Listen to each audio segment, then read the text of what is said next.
Omukulembeze era sitiru ekkata yabali yatataaganyiziddwamu ku katini naye bo babadde successful nti bakozesezza amaanyi agasoboka ne balaba nti nno shebeerawo. Era sho yabaddewo yagenze bulungi era ssente ezaakuŋŋaanyiziddwa omukulembeze ajja kuvaayo atutegeeze ssente zabadde mmeka era kizigenda kukola zitya. Naye ate okuba nti nno eky'Dubai kyalinyiddwamu ne Abu Dhabi still tugenda kuba nti nno tuteekawo omukono omulala gwe tuyinza okuba nno tugoberera okulaba nga tetugatta kuzaavudde ekkata tulabe nti nno tubaako ennamba gye tutwala by December at least tubeere nga tulinako ennamba edde ewaka. When the going gets tough, the tougher must get going. When freedom expression becomes a target of suppression, owedda ni mu kamera. Omulabi wa Nyondo Media wenna ali eyo tukwaniriza nate era erinnya nze Media azanga nze muweerezaawo no ku lwaleero. Bingi ebibadde mu week, ebirungi, ebibi.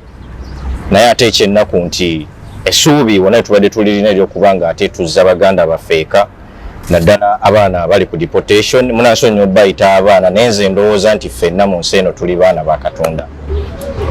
Well, sijja balwisaayo nnyo olunaku lw'olwaleero nina ate omuntu gwe nkyazizzaako okusobola okubanga atangaaza ku byonna ebibaddewo mu week, biki ebyabaddewo, lwaki show zaayimiridde and all stuff. Naye nga tetunaba kubanga ate tumuleeta mu kamera zaffe za Nyondo Media, njagala okugezaako okusindika obubaka eri baganda bange mwenna abali eyo abali ku deportations ez'enjawulo abali awil ne walala yonna yonna gye muli nga mwakuumiweeyo kubanga ate enteekateeka zikolebwa okubanga tudde eka. Tusaba muleme kuggwaamu essuubi, inshallah waliwo enteekateeka era waliwo essuubi. Nze ndowooza nti oluggi olumu bwe luggala ate wabaawo oluggi olugazi oluggulawo naddala nga lwa mikisa ate era nga lulimu ebibala ebirungi ebiyinza okuba nga bisinga ku luggadde. Omukulu nkwaniriza nate ku Nyondo Media nga tetunnabagenda wala nnyo mukama wange nsaba osooke weeyanjulira abatulaba mu ddakiika ng'emu bbiri ate tube nga tutandika puroguramu y'olwaleero.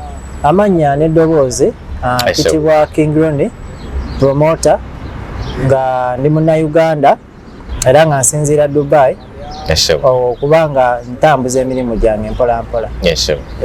Tukwaniriza King Ronnie ku Nyondo Media.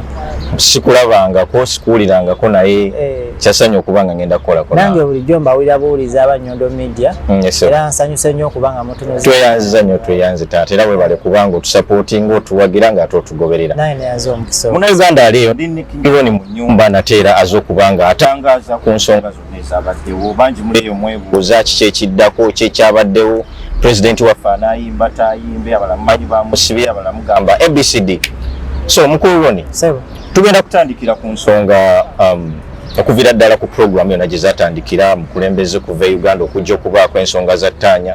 Kubanga theme ebadde nti Munnayuganda yali yabadde amanyi nti pulezidenti we bw'ayagala ennyo pulezidenti alonda nti agenda kubanga ajja okubanga akola show bbiri mu UAE bwe mba siri mistaken sebo ng'era shemu ebadde egenda kuba mu Dubai yabadde yakubaayo yesterday bwe guli mukama wange but unfortunately ebigwa bitalaze mu nsonga ezimu oba endala show zonna tulina amawulire oba tuwulira mbu zaayimiriziddwa ne twagala tujje information from the horse's mouth. Sebo mukama wange nkusaba otangaze Munnayuganda ali yatulaba. Munnayuganda munnaffe ali eyo atulaba ku mpewo za Nyondo Media. Tuzze okubanjulira ensonga eziri mu ddiiro. Ababadde batakimanyi oba babadde bakimanyiiko. Waliwo abamanyi information enkyamu oba abamanyi information entuufu. Okuva n'olunaku lw'ejjo twabadde tukyaza omukulembeze His Excellency Bobi Wine nga yabadde ajja ku nsonga y'okubeera nti akola ekivulu ekyokuzza abaganda baffe abali ku awil abakwatibwa okubeera nti no tubasondera ku tickets ezibazze ewaka. So ng'ekivulu ekyo kyabadde kirina okubeera nga kisookera Dubai then after olwaleero nga tubadde tulina kubeera Abu Dhabi. Naye unfortunately omukulembeze bwe yayingidde olunaku lw'eggulo yayingidde Dubai naye kyamubeeredde kizibu nnyo okubeera nti ayita ku airport naye oluvannyuma ne tumurecevinga yatuuse ssaawa 2:30 ku airport ez'ekiro then ne tumurecevinga ssaawa 2:30 ez'okumakya. That means yamaze 12 hours ng'ali munda ssebo. Ali mu transit. Mu transit, yes. Awo njagala okubuuliza katono nnyo mukama wange. Twawulidde amawulire nti omukulembeze bwe yatuuse mu UAE yakwatiddwa n'asibwa najibwako ebiwandiiko bye byonna n'agenda mu interrogation era n'abaako obuvune bwatuusibwako. Tusaba otangaaza eggwanga ku nsonga eyo, amawulire ago matuufu oba makyamu? Amawulire ago gabadde matuufu. Omukulembeze nga yatuuse ku ennyonyi ng'emujje ekkata yamutuusizza ku DXB Dubai. Bwe yatuusiddwa ku DXB nga tannayita ku migration yaggiddwako ebiwandiiko bye ewamu n'essimu. Bwe byamuggiddwako nga ffe tukimanyi bulungi tukyabaddemu omukono emabega kubanga omusajja oyo president atambudde amawanga mangi ebiwandiiko bye bibadde bituufu era talina we yali afunye obuzibu bwonna ku airport. Then olunaku lw'ejjo yaggiddwako ebiwandiiko bye nga abuuzibwa ebibuuzo ebyabadde bitakwatagana okusinziira ku program gy'abadde aggiddeko. Okumuggyako passport bamubuuzizza oli president oli muyimbi. Of course yabazeemu ebibuuzo bye nga bwe yakoze eki bwe yabibazeemu. So kati after 12 hours yaddizibwa ebintu bye naye nga tamanyi nsonga lwaki yabadde abuuzibwa ebyo byonna okubeera nti naakola ki agaanibwa okuyitawo. Kyenjagala okubuuzaawo nate ekirala, Munnayuganda yandiyagadde okumanya president we gyali ali safe obeera still obudde buno nga show bwe zaayimiriziddwa okubanga Munnayuganda ali tamanyi kikiddako, president era ali mu custody, ali safe, ali mu hotel gyali, tiimu ye yonna gye yabadde nayo obudde buno. Tusaba otangaze Munnayuganda ki ekigenda mu maaso, biki ebiriwo, ki ekiddako oluvannyuma lw'okubanga show zonna zaayimiriziddwa, bapromota ab'enjawulo abadde bataddemu ssente ez'enjawulo ezabadde investinze mu bintu eby'enjawulo wamu ne bannayuganda abadde bataddemu akasente kaabwe ogula tiketi okujja okulaba omukulembeze waabwe bagenda kubeera ng'ate ensonga eyo esolovingibwa etya mukama wange. Kakati ku nsonga eyo omukulembeze oluvannyuma kuba no yayise ku kisaawe ng'ali safe era mpaka na leero ali safe. Kyembamina okumanya talina buzibu bwonna nti oba ali mu mikono gya poliisi oba kinedda ali ku hotel gye twali twamubukingira gye yali alina okubeera nti naasula okukuba zishoze nga bwe twali tuziprograminze.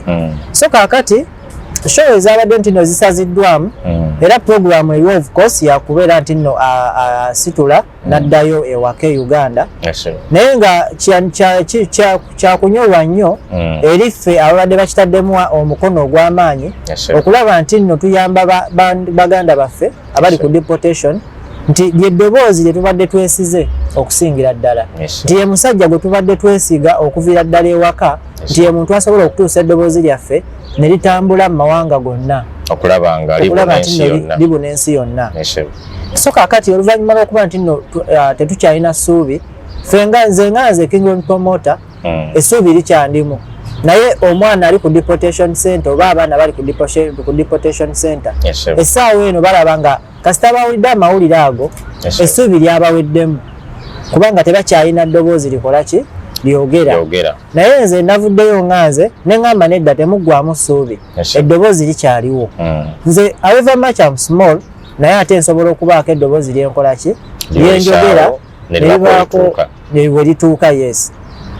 So kati kyeŋŋamba abaana bali ku deportation center temuggwamu maanyi. Bannayuganda abandaba abaana abali mu biyumba abaana abali abakola Dubai Qatar wa yonna all over tubeere nga tukwasaganyiza wamu essuubi erime kuggwaawo tusigale nga tukwata ekkubo eryo wadde omukulembeze waffe avuddeko tumanye nti at least kale tubadde mu lutalo abadde atukulembera avuddewo bamusse. So kati ffe tulina okuba tusigala tukola ki tugenda mu maaso nga tugguse ekyo kyennyini kye tubaddeko. Tweyanza nnyo mu dakiika ng'emu bbiri katuveeko nate mu bulango bwa bakama baffe ate tulabike nga tukomawo okwongera okubaweereza n'okubawa updates ku biki ebigenda mu maaso kyekiddako. Munnayuganda ali ku deportation aweddemu essuubi abadde alina essuubi nti oba oliawo omukulembeze His Excellency President wa National Unity Platform omukulu oba omwami Robert Kyagulanyi Sentamu aka Bobi Wine aka Babi Omubwati tulabe ate ensonga zigenda kubanga zigayibwagayibwa zitya kyekiddako era Munnayuganda aliyo yenna ayinza okubanga obudde buno alowooza ensi ekomye. Tugenda kukomawo nate era tulabike nga tubabuulira ki ekyokuzzaako tuwulira bangi abalina decisions ne suggestions ez'enjawulo ze bandyagadde okuputinga across ne katukomewo mu dakiika emu bbiri.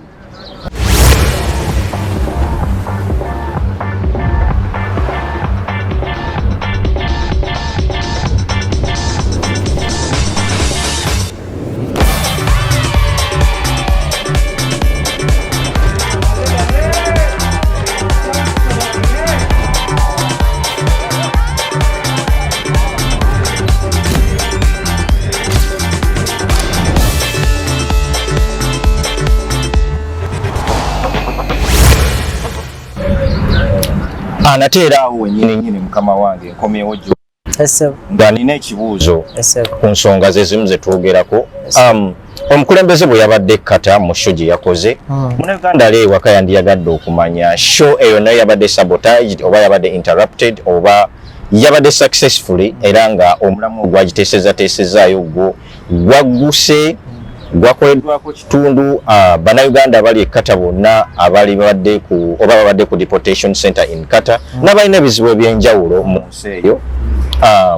Tangaza eggwanga oba tangaza Munnayuganda ku Munnayuganda yenna ali ekkata ne allegations zonna ezibadde zitambula side eyo kyekyavuddeyo nga gwe promoter Roni nsuubira nti olina information eri authentic gy'osobola okuba Munnayuganda n'abeera contented ku mutima. Akazinda kakosebwa. Munnayuganda ali eyo atuwuliriza ali ku mpewo za Nyondo Media essaawa eno. Nsobola nnyongera okutegeeza nti enteekateeka nga bwe zaabadde okuva ekkata Omukulembeze era still ekkata yabali yatataaganyiziddwamu ku katini naye bo babadde successful nti bakozesezza amaanyi agasoboka ne balaba nti nno sheebeerawo. Era show yabaddewo yagenze bulungi era ssente ezaakuŋŋaanyiziddwa Omukulembeze ajja kuvaayo atutegeeze ssente zabadde mmeka era kizigenda kukola zitya. Kubanga twadde tulina okuzigattagatta nga show ezadde zirina okutambula. Tulabe nti nno tufuna omuwendo ogwawamu, tulabe gugula tickets mmeka nti bwezi tibana bameka abaddayo nti bwe bati. Naye ate okuba nti nno ekyedubayi kyalinyiddwamu ne Abu Dhabi, still tugenda kuba nti nno tuteekawo omukono omulala gwe tuyinza okuba nno tugoberera okulaba nga tetugatta kuzaavudde ekkata, tulabe nti nno tubaako ennamba gye tutwala by December at least tubeere nga tulinako ennamba edde ewaka. Tweyanziza nnyo tweyanzigise. Awo nyini wengendo okubuuliza ekibuuzo kyange mukama wange. Promoter Roni mu nsonga zino eza sheno okuviira ddala ku nteekateeka yazo nga gye zaatandikira. Promoter Roni lwaki ovuddeyo okujja ku mpewo za Nyondo Media okubaako by'otangaza eri eggwanga kuba amaanyi mpulira mangi era Munnayuganda yandiyagadde okumanya like kiki ekikulese ku mpewo za Nyondo Media, nteekateeka ki z'olina eri Munnayuganda ali ku deportation abali awil era otemye empenda ki oba otaddewo message ki okulaba nga Munnayuganda oyo alinga aweddemu essuubi afuna okuyambibwa abengadde okwabwe kubanga bambi bangi gye bali bakooye waliyo bannyinaffe abalina abaana nsuubira nti bangi tebannaba kubanga bafuna solution tebamanyi kiddako abamu tebalina pass out oba tebalina biwandiiko bye bafulumya nga promoter Roni nteekateeka ki gy'oyinza okuba nga gy'olina okuputinga across okulaba nga Munnayuganda oyo ate afuna okuyambibwa nga ate bwe tulinda ekiddako kuba ffenna tetumanyi kikigenda mu maaso tetumanyi kikiddako Omukulembeze tanavaayo ku addressinga ggwanga kikyakuzzaako so nga bw'ozze mu mpewo za Nyondo Media oba ku mpewo za Nyondo Media nkusaba otangaaze eggwanga Munnayuganda oyo alina ekibuuzo kye ndi mu kubuuza nga ye asobole okuba nga addibwamu sewo. Ngenda kuddamu ekibuuzo kyo mukama wange. Munnayuganda ali eyo ng'owuliriza tega amatu toggwamu ssuubi.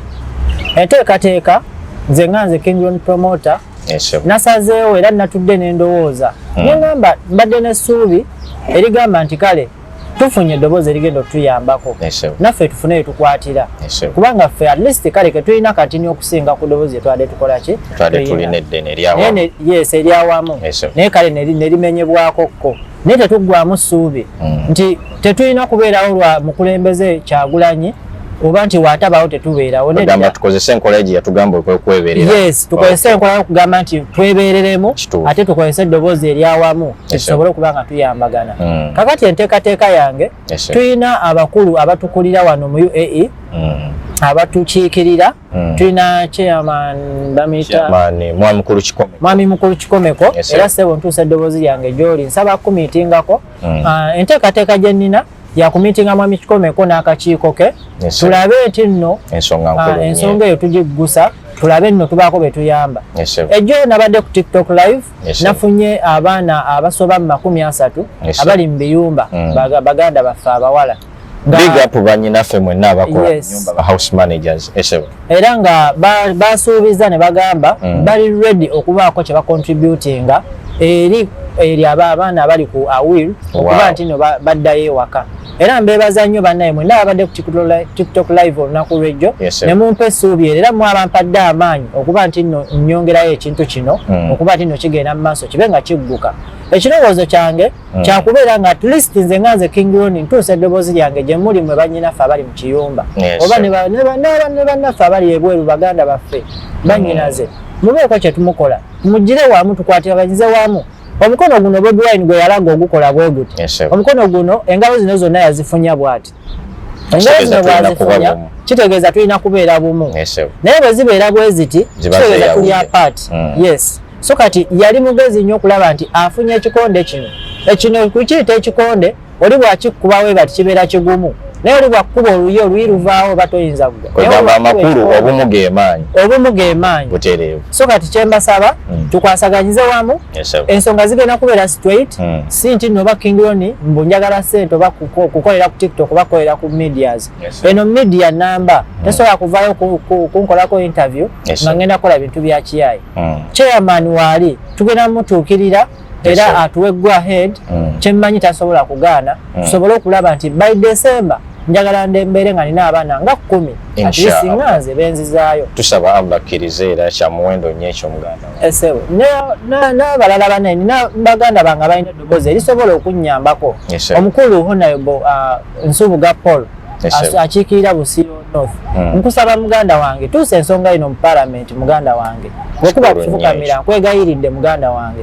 tuusa eddoboozi lyange eri Parliament obagambe bane baganda baffe babonaabona ekituufu babonaabona ku awiru gye bali si waka fe abali eno fe amanyi kye baliko tubasaba banne wemuba musobola this come and have a visit gye bali mulabe oshaga bamazeyo kati myezi 2 bagenda mwezi gwa kusatu naye tulinayo bannaffe abalina abaana abazaalira eno balina abaana tebalina kyakulya tebalina ki yes babaweeyo ekyokulya naye babawa kubzi oshegera babawa mucere gwatenga mama bayetaaga amabeere okulaba nga ayonsa omwana yes so kati ensonga eno muganda wange nkusaba ogigguse mu Parliament bwaba nga Bobi Wine alemeddwa Honorable Paul Nsubuga muganda wange nkwegayiridde nzigusize ensonga eno n'abalala abali ku media awo wennyini nateera nga nze medi ndiwo okuweereza kubanga eno platform yiyo gwe munnayuganda wenna ali eyo tetulina gwe tusasuza yadde siringi emu bweti okubaako ensonga za ggusa eri eggwanga naddala nga zigasa munnayuganda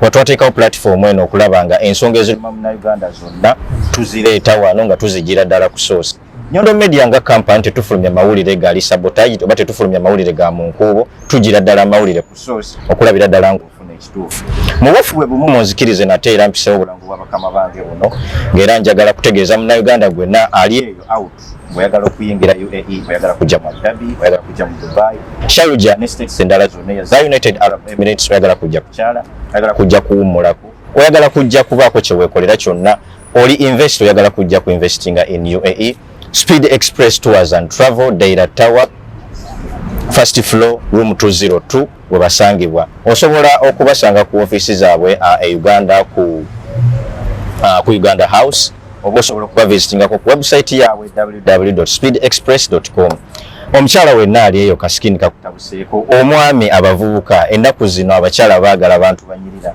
n'abaami bennyini twagala abantu okubeera nga balabika bulungi ekyo nno muganda wange gwenna ali yandaba Nyondo Gleam era nga ku Nyondo Media wano wennyini enamba za Nyondo Gleam zijja kuba ziyitawo ku kizigo tekyerusa wabula kikuuma sikini eri mu kala yo yennyini okubeera nga osigawo olabika bulungi eri omwagalwawo n'abantu bonna bonna bobeera nga otambula nabo so wenna ali out there tukola deliveries wonna around UAE so reach out us okulaba nga ate tukuwa services tulina ekizigo tulina ebyokwewunda bye bakyala byonna n'abaami nkomyewo gye ndi mukama wange nga sinaba kubaako ate kye neeyongerayo nzikiriza kano nkayisewo mbadde nkerabidde mukama wange mwami kikomeko nsuubira nti vidiyo ejja kutuukako era nga nkwagala nnyo taata respect in all aspects webale nnyo okubeera nga oyimirira ku lwa munnayuganda yenna ali ku kitundu kya buwalabu wano omanyi si kyangu okubeera nga omuntu avaayo ku deliveringa services without any pay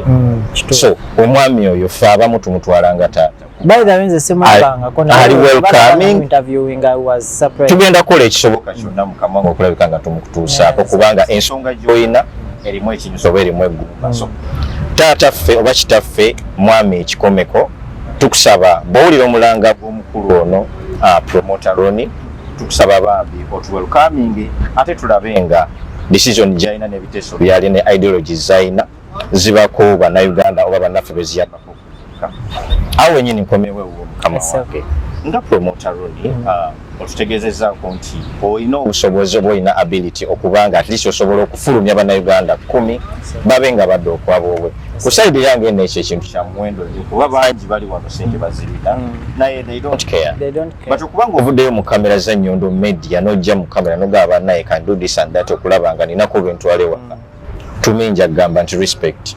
So nga tuwumbawumba nsaba owumbe ensonga eno nga bwe tugitandikire n'okutuuka weeri ddala enteekateeka eno gy'olina nga gwe omuntu promoter Roni omuntu omwajja kubeera yagambe aze mu kamera abala kasente oba alina kyabala oba yalidde oba alina kyayagala oyisa okusinziira ku bigenda mu maaso bannaffe bangi twabalabye mu kamera abamu bakubiddwa amayinja abalala bagobeddwa. So nga promoter Roni kiki ekikujja eno ojja mu kamera za Nyondo Media n'ogamba kanyemirireyo ku lwa munnayuganda okubanga ate nange mbaako kyenkola oba kyensobola okukola nkikole nabe nga bannyinaffe badde Uganda.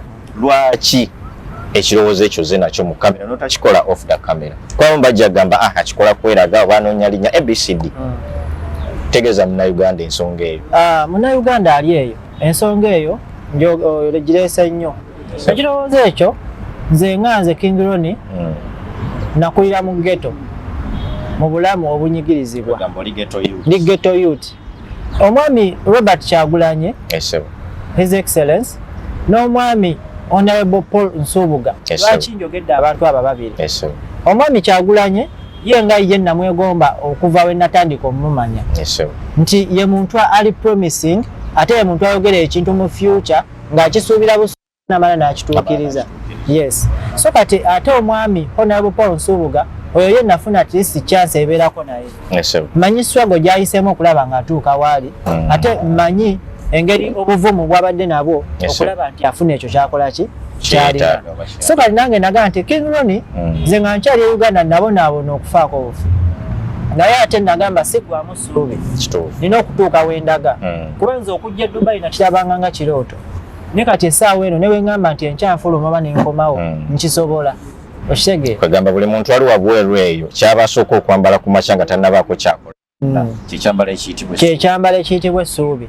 Then okuwumbawumba Honorable Nsubuga ne Mr. Kyagulanyi mbasaba eddoboozi lyange lino sivuddeeyo kweraga, sivuddeeyo kunoonya popularity, sivuddeeyo kunoonya ssente, nvuddeyo okuyamba oba kutuukiriza ddoboozi lya munnange ali kwawiru kubanga nze kwawiru nganze King Roni naleetako abaana babiri bwe bagamba nti tubaleete ku union babazza waka.